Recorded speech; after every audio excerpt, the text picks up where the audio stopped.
आज शाश्वत निरूपणाचा समास आहे आपला.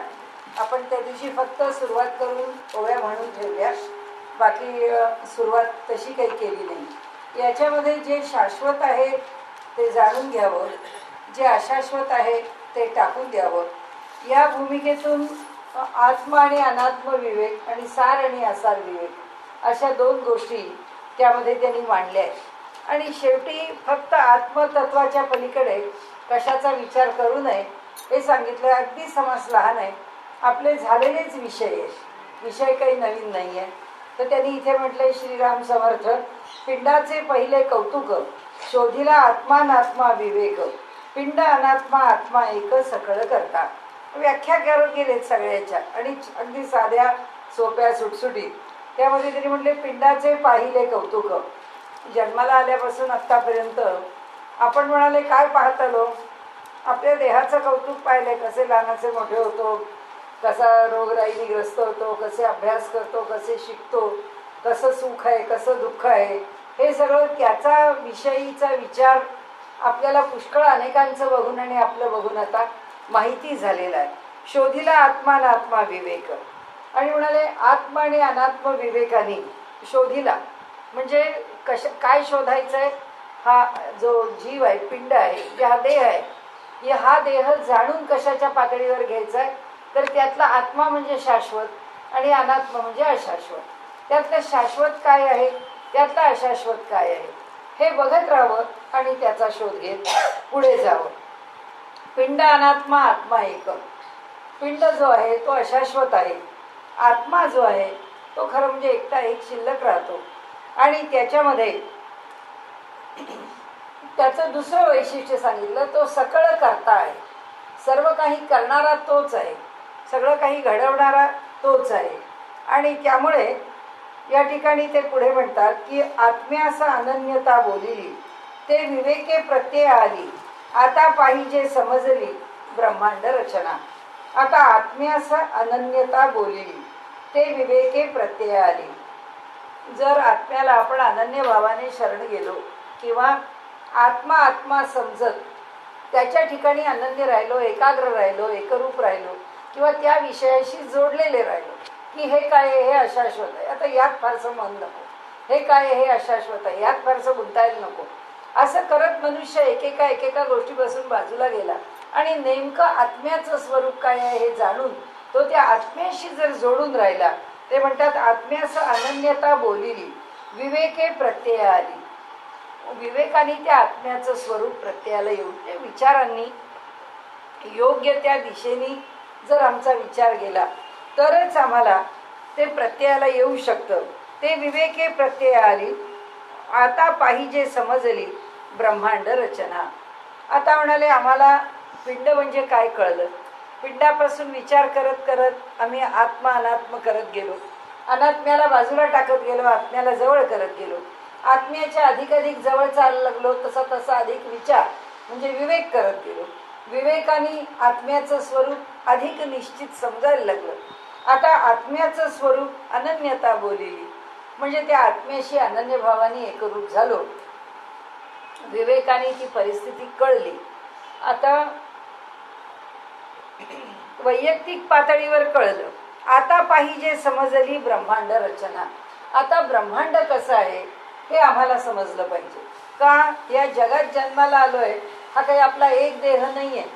या देहाच्या बरोबर ही सगळी सृष्टी आहे की ज्या सृष्टीच्या साह्यानेच आपण जगत असतो, ज्या सृष्टीच्या साह्याने आपलं जीवन चालतं. तर कुणीही कोणतंही काम केलं नाही तर आपलं आयुष्य काही चालणार नाही. कुणी जर तांदूळ पिकवलेच नाही तर आपल्याला जेवायला नाही मिळणार. कुणी वस्त्र नाही बनवली, आपल्याला वस्त्र प्रावरण नाही मिळणार. हे सगळेजण आपापल्या परीने आपल्याकरता कामं करतायत जगभर. अगदी प्राणी करतायत, पक्षी करतायत, सगळे करतात. आपण तर बघितलंय आतापर्यंत अनेक वेळा की ह्या सृष्टीच्या संतुलनामध्ये थोडा जरी बिघाड झाला तरी मनुष्य जात जिवंत राहू शकणार नाही.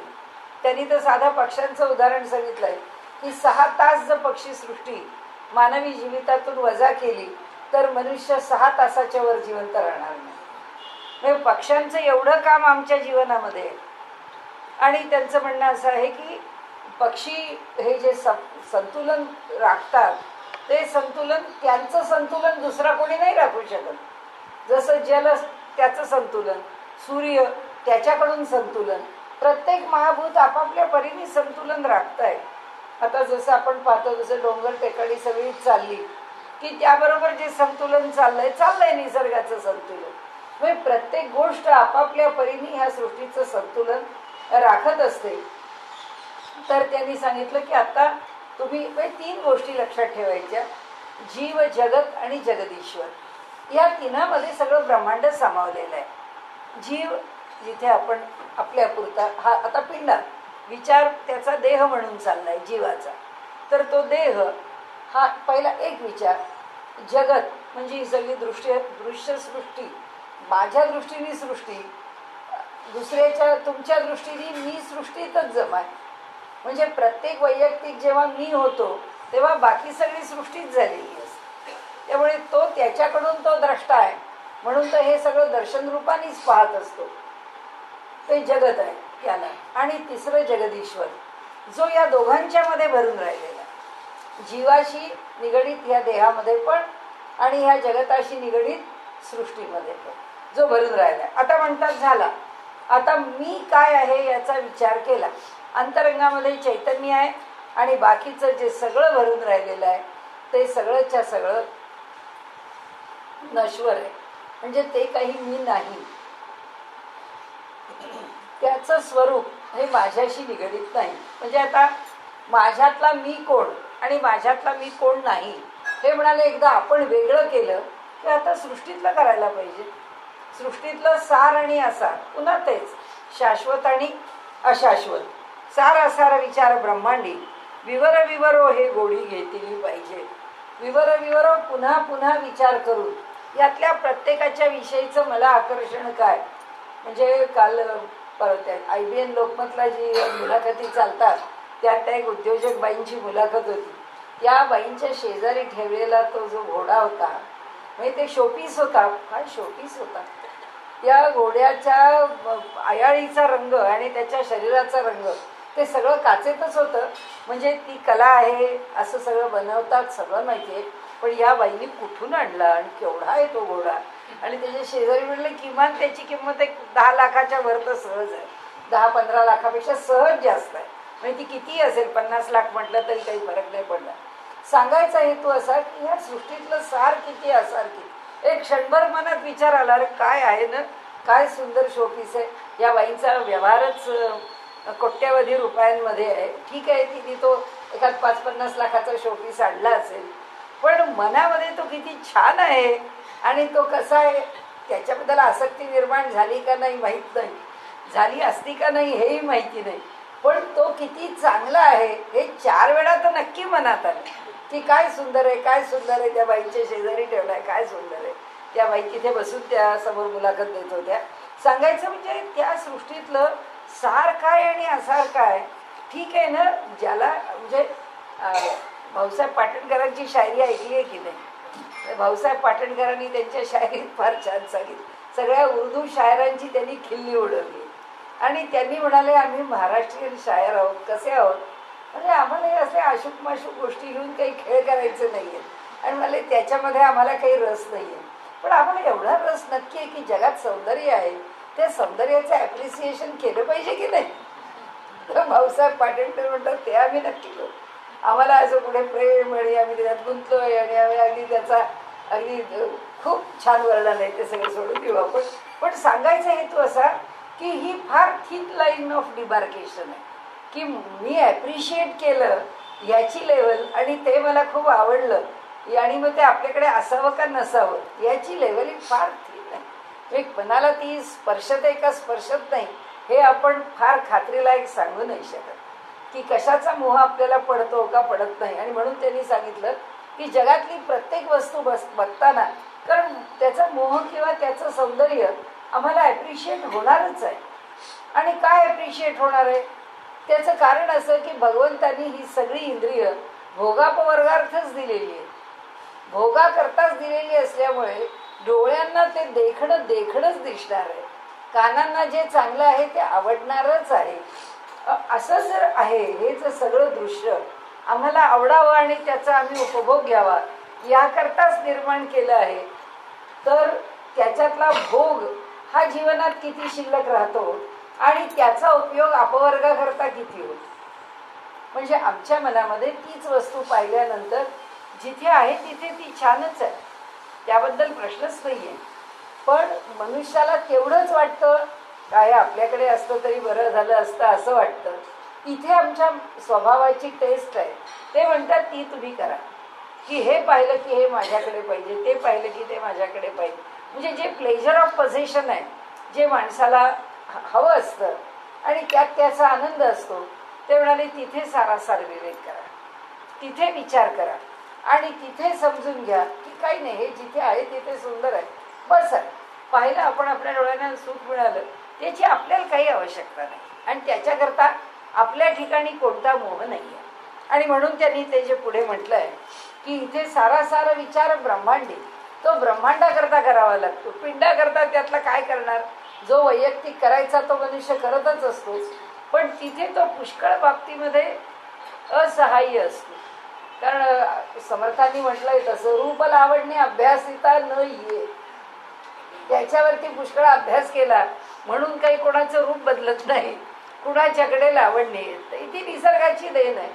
तेवढाले काही अभ्यासाची सोय बघावी, काहीतरी मनुष्याने आपल्या ठिकाणी काही विशेष गुणांची सोय बघावी. सोय बघावी म्हणजे माणसाने आपल्याला आपल्या ठिकाणी खूप काही कुणी चांगलं म्हणावं किंवा ते चांगलं असावं असं जर आपल्याला वाटत असेल तर आपण आपले गुण वाढवावे.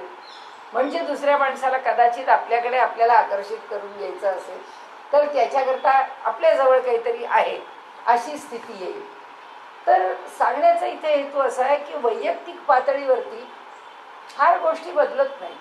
मनुष्याचा स्वभाव मनुष्य बदलायचा प्रयत्न करतो, कधीतरी तो उघाळून येतो, पण मनुष्याने त्या प्रयत्नशील असावं आणि आपल्याला बदलण्याचा प्रयत्न करावा, आपल्याला घडवण्याचा प्रयत्न करावा.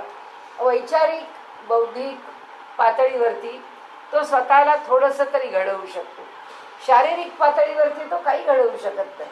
निसर्गाने जे दोष दिलेले असतील ते दोष आहेतच, निसर्गाने जे गुण दिलेले आहेत शरीराची ते गुण आहेतच. शरीराच्या पातळीवर अपेक्षा करत गेलो तर मिळेल असं नाही. समर्थ म्हणतात पिंडाच्या पातळीवरती विचार करत पुढे चालावं की आपल्याकडे काय आहे आणि आपल्याकडे काय नाही. आपण कितीतरी उदाहरण पाहिले, तर हेलन केलरचं उदाहरण पाहिलंय आपण की काही नाही तरी तो म्हणजे स्टीव्हन हॉकिन्सनचं उदाहरण पाहिलंय, काही नाही, खुर्चीमध्ये सुद्धा बसणं हलणं हे सुद्धा स्वतःच्या हाताने नाही, तरी सुद्धा ही माणसं आपल्या आयुष्यामध्ये एवढं मिळवतात.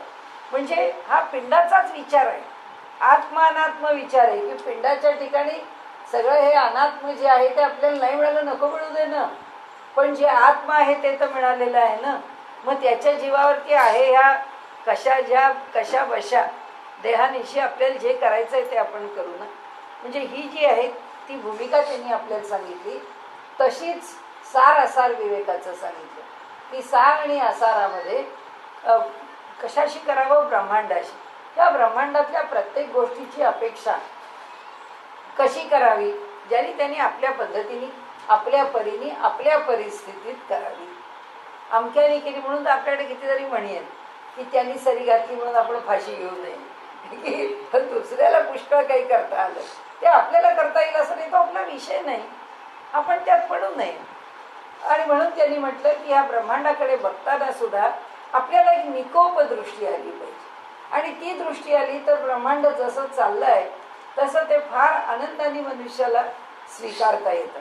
आता पाहिजे समजली ब्रह्मांड रचना, आत्मानात्म विवेकी पिंडी सारासार विचार ब्रह्मांडी, विवर विवरो हे गोडी घेतली पण पुन्हा पुन्हा पुन्हा पुन्हा त्याचा विचार करून आपल्याला त्यातलं जे चांगलं आहे ते उचलता आलं पाहिजे. सत्ता पाहिजे, किती सत्ता, हा आपल्याला मिळाली सत्ता. आता काल सगळ्या बातम्या ऐकताना एकच बातमी, या त्याची मुलगी पण, त्याची बायको पण, त्याची सून पण, त्याचा मुलगा पण, त्याचा नातू पण, एक म्हणाले घराडं असं राहिलं नाही की ज्यांनी आपल्या घरादारातली सगळी माणसं उभी केली आहे.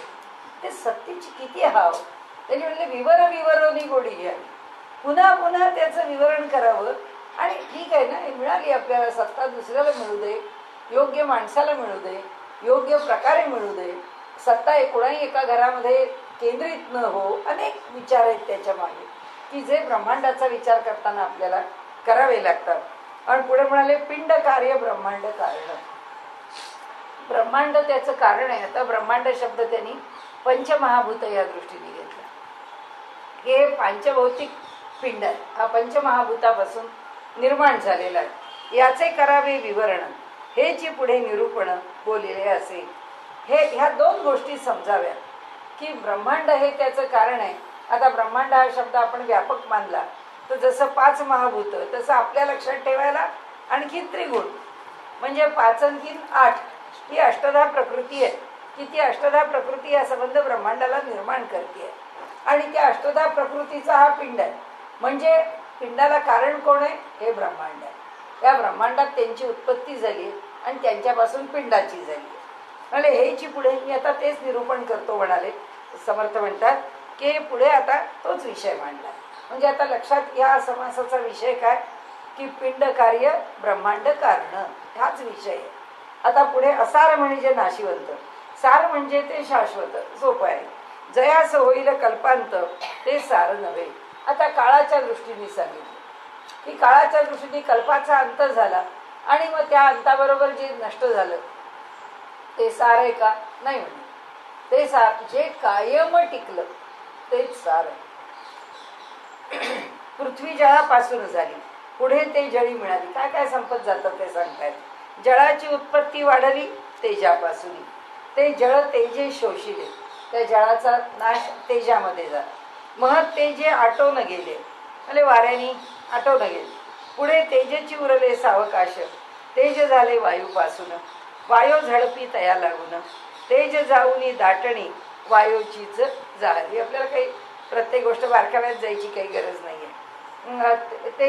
तेज झाले वायू गगनापासून झाला, मागुता तेथेची विरला. सगळे उलटे उलटे. आता प्रतिप्रसव आहे.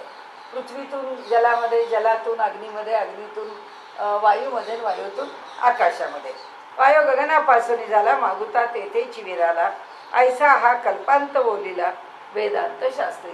वेदांत शास्त्रांमध्ये किंवा वेदांतात आणि शास्त्रांमध्ये हाच कल्पाचा अंत आहे. हाच म्हणजे याच प्रकारे प्रत्येक वेळी कल्पाचा अंत होतो असं म्हणाले वेदांतांनी आणि शास्त्रांनी सांगितलेलं आहे. गुणमाया मूळमाया परब्रह्मी पावती लया. मूळमाया प्रकृती.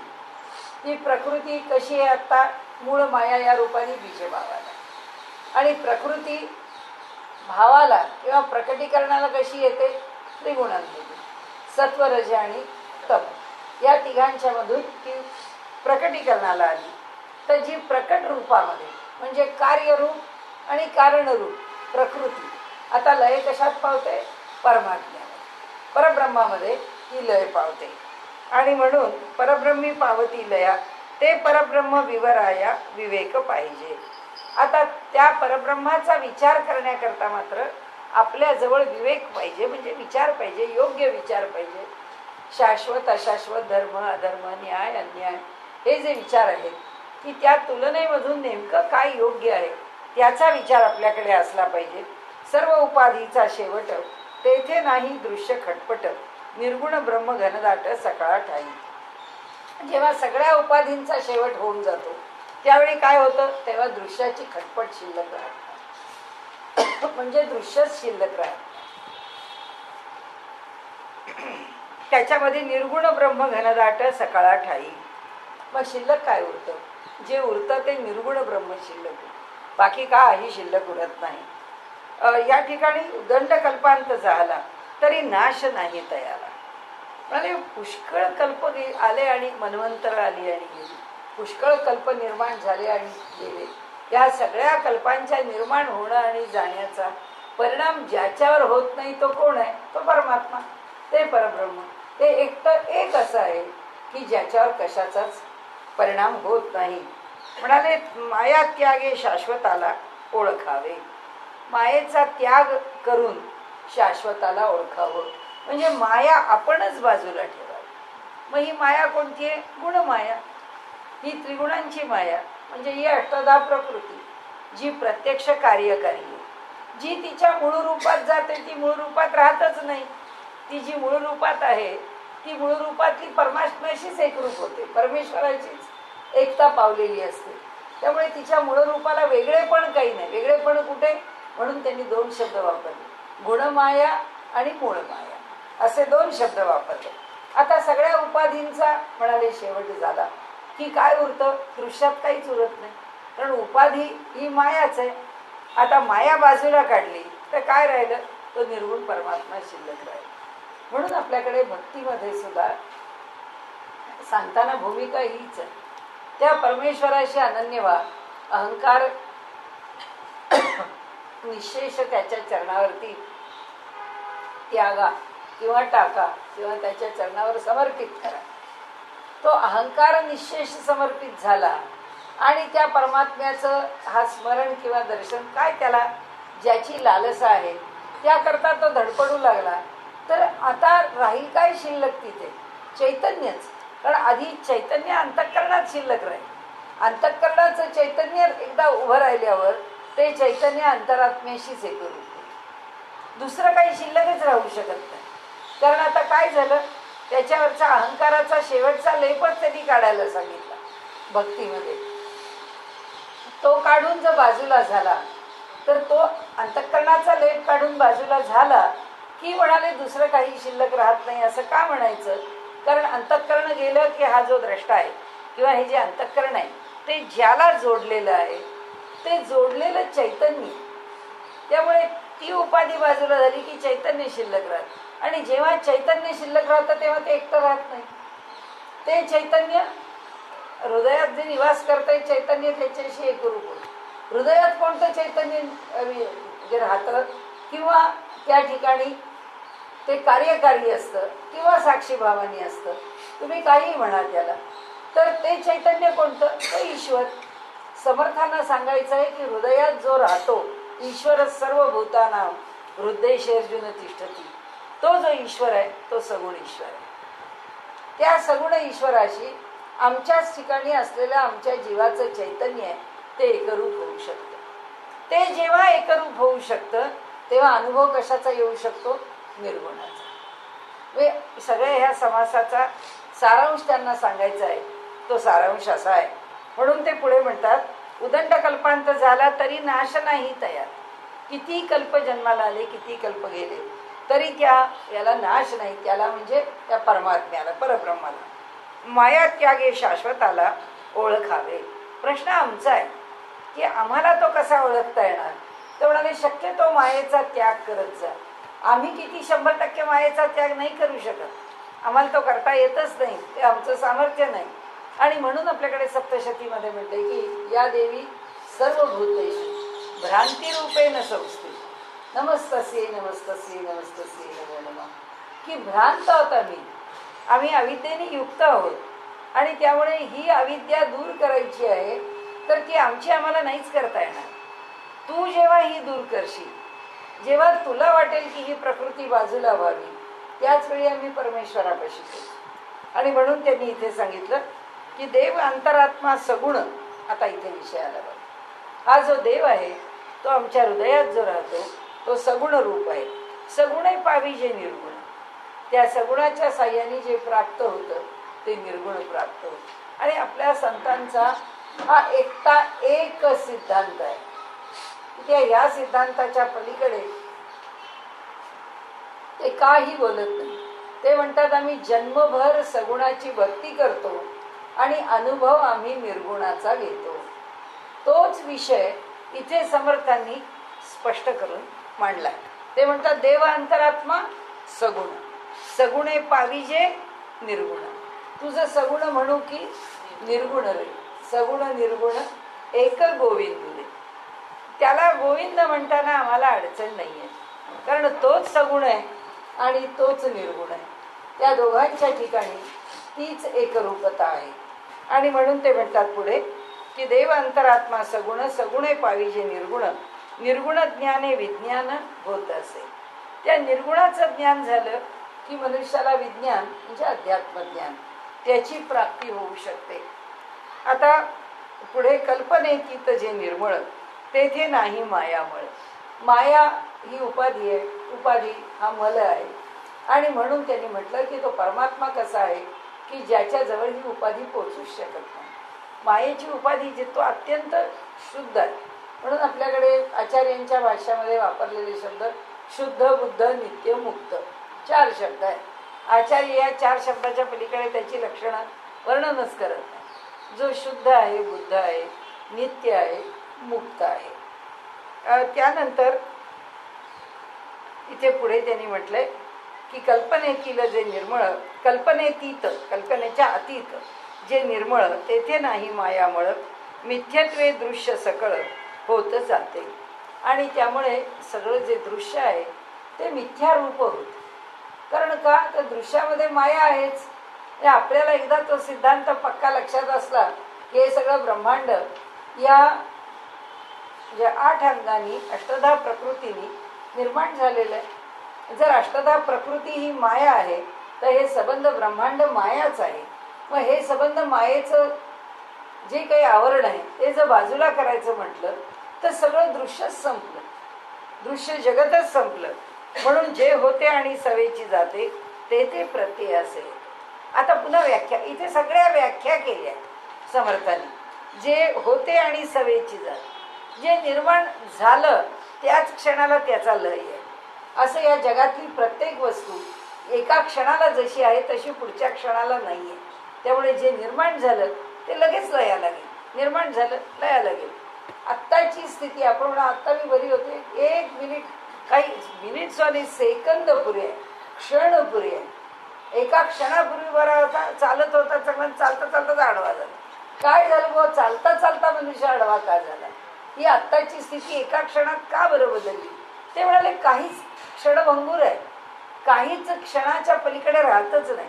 त्या क्षणाचा जितका लहान भाग आम्ही समजून घ्यावा तितकं त्याचं असणं, त्या स्थितीचं, ज्याला आम्ही स्थिती म्हणतो की ही स्थिती आहे, पण ती स्थिती नाहीच आहे. कारण स्थितीला काहीतरी टिकावं लागतं. या जगामध्ये कोणतीच परिस्थिती तशी टिकत नाही. कोणतीच परिस्थिती तशी त्या क्षणापुरती सुद्धा तशी राहत नाही. म्हणजे निकाल काय लागणार याचा विचार करत करत निकालाचा अंदाजाबरोबर निकाल आले की त्याच्याबरोबर निकाल काय लागणार मागे पडलं, निकाल लागतानाची स्थिती मागे पडली, निकाल लागल्यानंतरची आता कोण कोणाशी गडबड करणार सुरू झालं. क्षणभर सुद्धा विषय किंवा विचार एका ठिकाणावर राहत नाही, राहूच शकत नाही. विचार राहू शकत नाही, परिस्थिती राहू शकत नाही, जग राहू शकत नाही, कुणीही. आपण सुद्धा व्यक्ती अगदी एक आपल्या देहाला जरी जसं म्हटलं ना की पिंडाचा विचार करावा, देहाचा नुसता विचार करत राहिलो तरी या क्षणाची स्थिती पुढच्या क्षणाला नाही आहे आपल्याला आपल्या देहात कळतं. आपल्या देहात सुद्धा आपल्याला लक्षात येतं की अरे घशात आत्ता या क्षणात खवखवलं असं वाटलं तर ते खवखवणं थांबलं. म्हणजे ते खवखवणं ही स्थिती सुद्धा त्याचा ग्राफ तर काढायला जागा देते का? ती त्याला जागा पण देत नाही की बाबा एवढा काळ खवखवलं नाही, आता नाही लगेच कुणी पाणी दिलं नाही बरं वाटलं. पण काय आहे ते आता खवखवलं का, आता बरं काय वाटलं, आता त्रास काय झाला, आता नाही त्रास होत आहे. हे क्षणाक्षणाला जे पालटतं त्यांनी सांगितलं हे जग लक्षात घ्या. आणि म्हणून ते सांगतात की एक ज्ञान एक प्रत्यय जे होणे, जेथे होणे जाणे नाही ते विवेकी ओळखावे. हे सगळं क्षणाक्षणाला निर्माण होतं आणि क्षणाक्षणाला नष्ट होतं. एक क्षणाची उत्सुकता असते की आता काय निकाल लागेल, की झाला निकाल, उत्सुकता संपली. म्हणजे कसं आहे बघा, कर्म करत राहायचं आणि त्या कर्माचं फळ मिळाल्याबरोबर त्याच्याविषयीची उत्सुकता संपली. म्हणजे फळात त्याचा शेवटच केला आपण की त्याच्या पुढं आपल्याला कळतच नाही आता ह्याच्या पुढं काय आहे. कारण या जगामध्ये जे काही आहे त्यात फळाला पुन्हा फळ येत नाही. फळाला जर फळ आलं असतं तर चालू राहिलं असतं, फळापासून फळ, फळापासून. तसं होत नाही. एका कर्माला एक फळ मिळालं, आता पुन्हा दुसऱ्या कर्माला प्रवृत्त झाला आणि फळ मिळालं.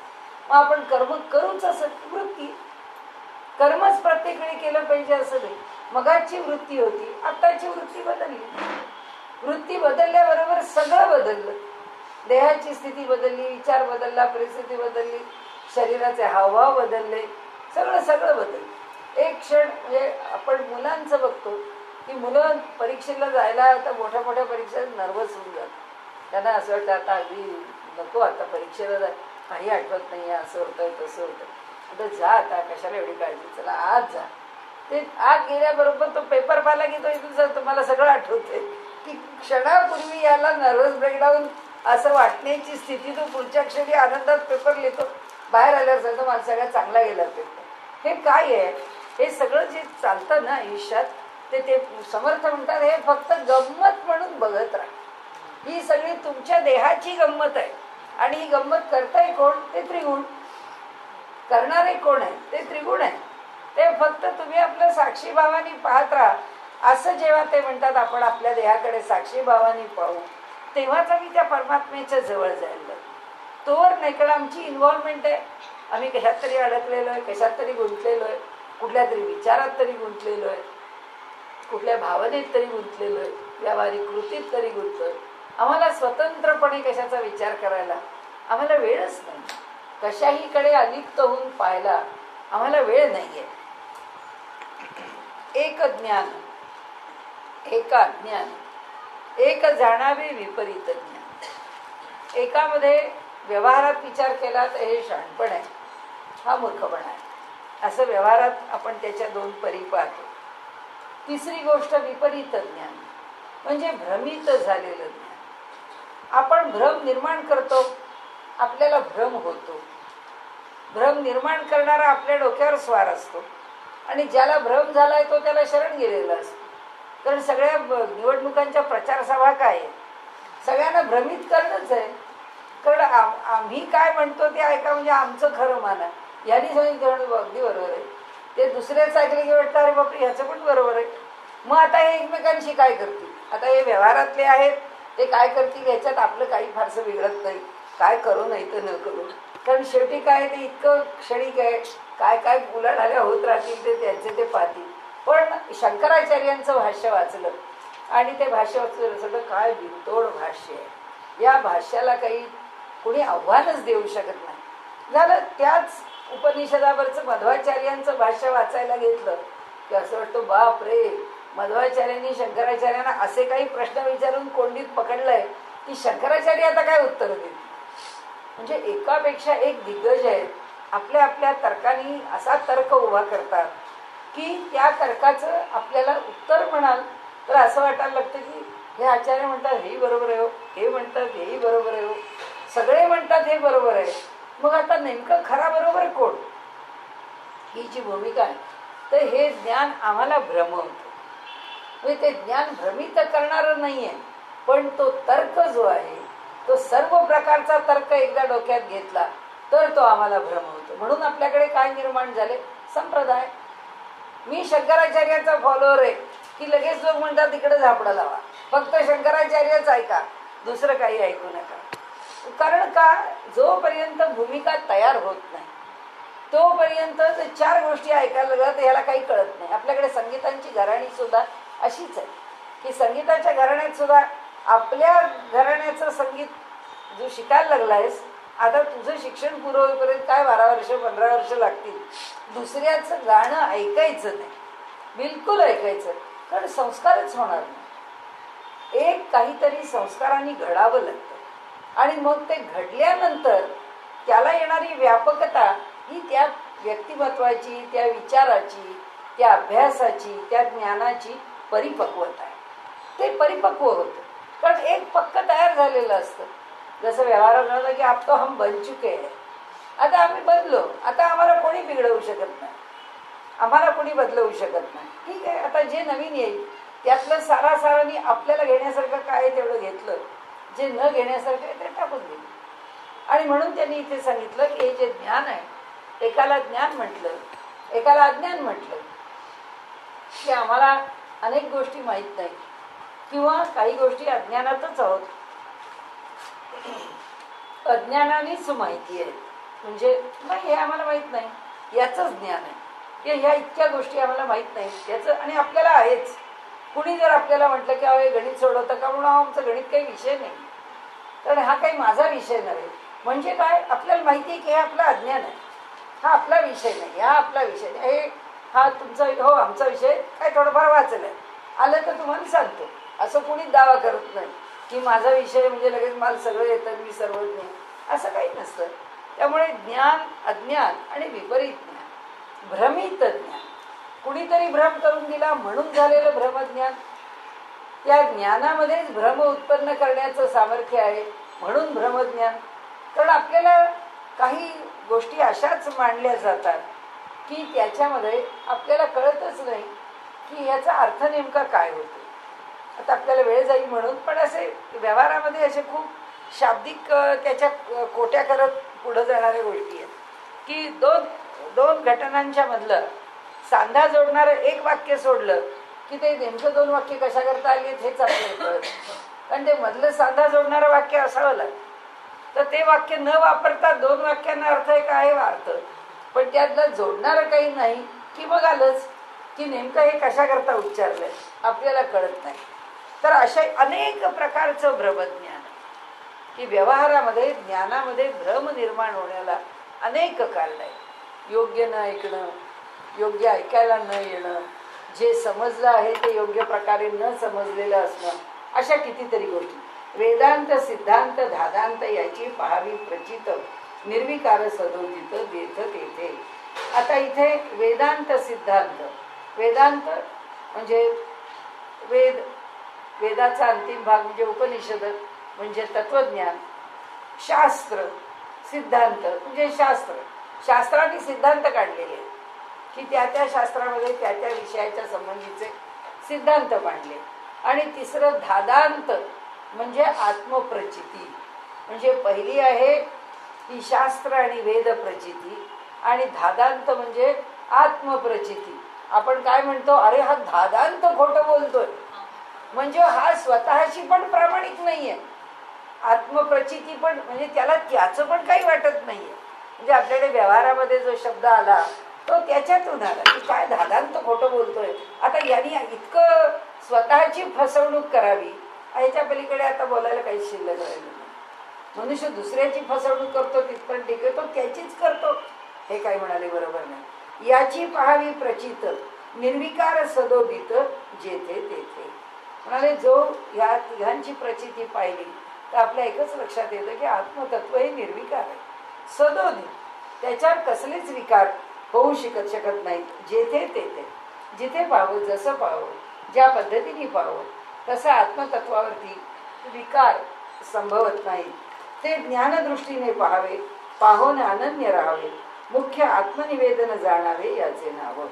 आता आत्मनिवेदनाची व्याख्या इथे केली बरं का. आपल्याला पहिल्या दशकामध्ये, पहिल्या 2-4 समासामध्ये जेव्हा भक्तीचं स्वरूप निरूपण केलं त्यावेळी आत्मनिवेदन भक्तीचं निरूपण झालंय.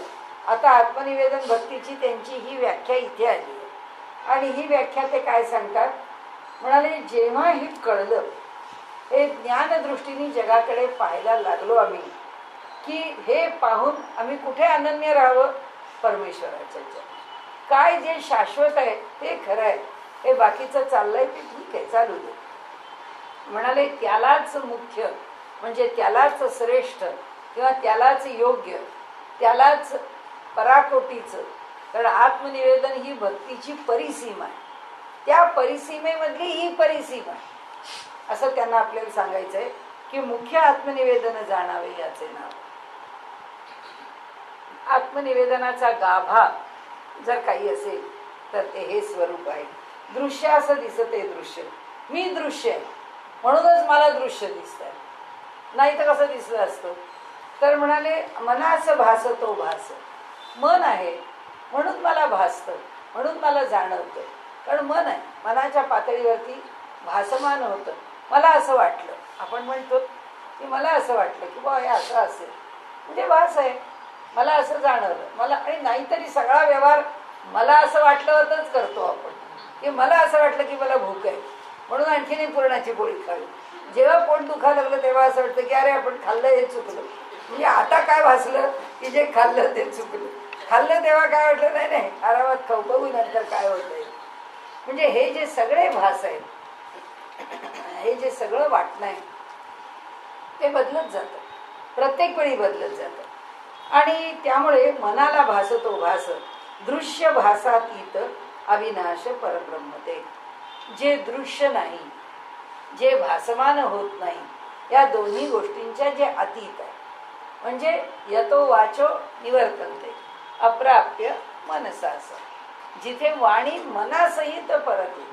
वाणी म्हणजे सगळी इंद्रिय, जे इंद्रियांना दृश्य नाही म्हणून ते दृश्य नाही, जे मनाला भासत नाही म्हणून यतो वाचो निवर्तन्ते अप्राप्य मनसा असं.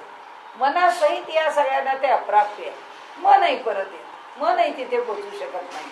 म्हणून दृश्य आणि आभास या दोघांच्या पलीकडे असणारं जे अविनाशी, सगळ्या व्याख्या सुंदर आहे आणि सगळी स्पष्टीकरणं सुंदर आहे याच्यामध्ये.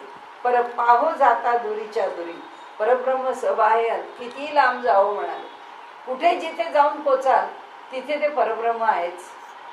आणि दुरीच्या दुरी परब्रह्म सबाह्य अंतरी, बाह्याभ्यंतर ते व्यापूनच राहिले, ते सर्व दूर भरून राहिलेले. अंतची नाही अनंत सरी कोणा असं द्यावी. काय म्हणाले त्याला, ज्याला अंत नाही आणि असा अनंत तो, त्याची बरोबरी या विश्वात कोण करणार. म्हणजे त्याला उपमा द्यायची कोणाचीच नाही, कारण हे सगळेच संपणार आहेत या विश्वातले. चंचल ते स्थिरावे ना, निश्चळ ते कदापि चळेना, आभाळ येते जाते गगना चळण नाही.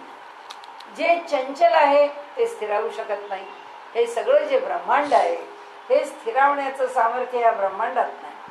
आणि जे शाश्वत आहे त्याच्या ठिकाणी कधीच चालना, गती, हालचाल, चंचलता निर्माणच होऊ शकत, कारण ते कधीच असं अशा प्रकारे घडत नाही. आणि म्हणून त्यांनी सांगितलं की आभाळ येते जाते गगना चळण नाही. आता आभाळ येते म्हणजे ढग येतात. आता अजूनही इकडे फारसा आपण म्हणत नाही, आपण म्हणतो की आभाळ भरून आलंय किंवा आकाशात ढग दाटून आले किंवा पाऊस पडेल असं वाटतंय. पण तिकडे म्हणजे आभाळ भरून आलं वगैरे नाही म्हणत, आभाळ आलं. आभाळ आलं म्हणजे पुष्कळ ढग आले, पुष्कळ ढग भरून आले. आभाळ येणे हा शब्द त्या ढग येण्याच्याशी निगडीत आहे. आणि तो मराठवाड्यातली भाषा आहे त्यांची, ते मराठवाड्यातलेच आहे, त्यामुळे त्या भाषेत बोलतात ते. आभाळ येते जाते गगना, म्हणजे आकाशात आभाळ येतं, म्हणजे आभाळ येतं म्हणजे आकाशात ढग येतात जातात, हे घडतच राहतं. तिथे काही चळणं नाही. आकाशात काही बदल होत नाही. ढग आले काय गेले काय, आकाश आहे तसंच राहतं. जे विकारे वाढे मोडे तेथे शाश्वतता काहीची घडे. कोणत्याही विकारांनी बनणं किंवा नष्ट होणं हे जिथे आहे तिथे शाश्वत कसं असू शकतं. कल्पांत होताच बिघडे सकळ काही. एकदा कल्पाचा अंत झाला की आपण जे काय करून ठेवलंय, लोकांना असं वाटतं की आपली कीर्ती शाश्वत राहील. म्हणून जगामध्ये, आपल्या भारतामध्ये लोकांनी पृथ्वीच्या पोटामध्ये जितकं खोल जाता येईल तितकं खोल आपली सगळी हिस्ट्री, फॅमिली हिस्ट्री, आपलं मोठेपण, आपलं कर्तृत्व सगळं घालून त्या कॅप्सूल आत ठेवले की केव्हा तरी या उत्पातामधून जर ते वर आलं तर केव्हा तरी लोकांना कळेल की हा एक थोर पुरुष या देशात होऊन गेला. पण त्याचं काय, तेवढ्याला कल्पांताबरोबर हे सगळं जाणार आहे. त्याचं राहणार आहे काय.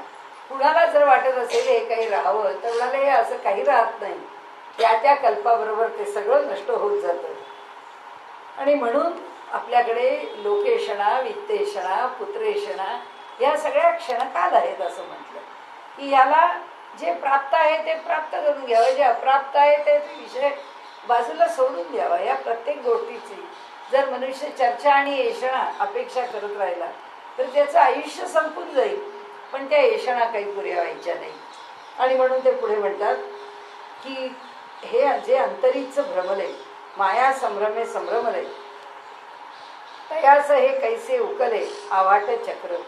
जे अंतरंगामध्ये भ्रमलेलेच आहे, म्हणजे ज्यांना विचारांना कुठल्याच प्रकाराने दिशा मिळालेलीच नाही, आणि ज्यांना ती मिळवण्याची जरूर वाटत काय बा असेल, काय लोक म्हणतात खरं, काही काही जण म्हणतात तेव्हा ते काय असं झालं, नरेंद्र दाभोळकरांचा एवढा मृत्यू झाला, काय झालं, हो म्हणतात हो लोक असं काहीतरी त्यांच्याकडे काहीतरी अंधश्रद्धा वगैरे असेल बा काहीतरी, आपल्याला काही माहिती. म्हणजे त्यांना आतमध्ये कोणतीच गोष्ट कोणत्याच प्रकाराने पोचेल असेल, काहीतरी होत असेल काहीतरी. हे जे आहे ते म्हणतात एक भ्रम म्हणजे ठीक आहे, काय चाललंय ते चाललंय, चला जे जसं चाललंय तसं चालू द्या, जे वाटतंय कोणाला वाटू द्या, वाटत नसेल नको वाटू द्या. म्हणजे इतका त्या माणसाच्या विचारांच्या मध्ये अज्ञानाचं पांघरून असतं की त्यांना त्याच्याबद्दल माहिती काही नरेंद्र दाभोळकरांची बातमी कळली म्हणजे अज्ञान उकलं झालं असा नाही अर्थ. सांगण्याचा हेतू असा, आयुष्यातल्या अनेक घटना, अनेक गोष्टी ज्या घडत असतात, हा असेल बा काहीतरी. तुमचा मुलगा कुठे गेला आता बाहेर, म्हणजे त्या घरात आहे बाई, मुलगा त्या बाईच्या समोरून बाहेर गेला, हा गेलाय का बाहेर काय मला माहित नाही, गेला असेल. म्हणजे कुठलीही घटना घडली तर त्याची दखल फारशी काही पोचत नाही आणि चाललंय जसं चाललंय तसं चालू द्या. चालत असेल तर चालत असेल, नसेल चालत तर नसेल चालत. म्हणजे हा जो बेसिक अगदी मूलभूत भ्रमच आहे की मूलभूत कशाच्याच विषयी कशाशीच जोडलं जाणं नाही आहे.